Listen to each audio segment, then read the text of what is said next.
Cameroun, une veillée funèbre vire au drame. Et pour cause, le terrain s'est affaissé alors qu'elle participait à une cérémonie en hommage à des défunts dans un quartier populaire de la capitale. 4 corps recouverts de draps blancs ont été évacués en début de soirée par la police dans le quartier populaire de Damas, en périphérie est de Yaoundé.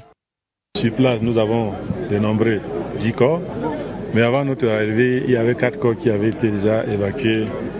Il y a plus d'une dizaine de cas graves aussi, qui sont donc dispersés dans les hôpitaux.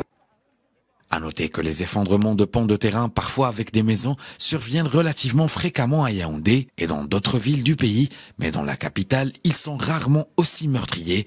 Le 29 octobre 2019, à Bafoussam, dans l'ouest, 43 personnes avaient été tuées quand un glissement de terrain avait emporté une dizaine d'habitations précaires construites à flanc de collines après des pluies diluviennes.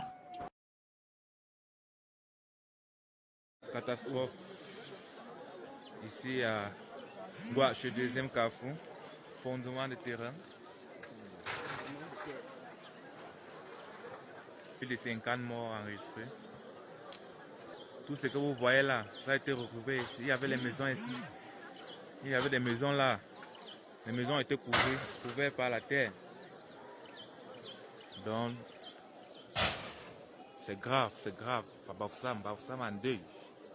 C'est grave. C'est un dimanche noir au lieu du Koletam, non loin de l'entrée Mélingi. Le pire s'est produit alors que des pluies diluviennes s'abattaient dans la capitale. Des familles qui passaient un dimanche plutôt calme vont être surprises par une mauvaise compagnie.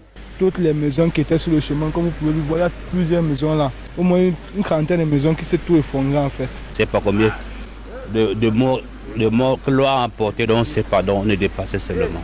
Le bilan provisoire est lourd. 12 morts que nous avons pu comptabiliser jusqu'à la suspension des recherches par les sapeurs-pompiers aux environs de 1h30 ce matin. La zone sinistrée, située sur le flanc d'une colline, a la particularité d'abriter des personnes à faible revenu.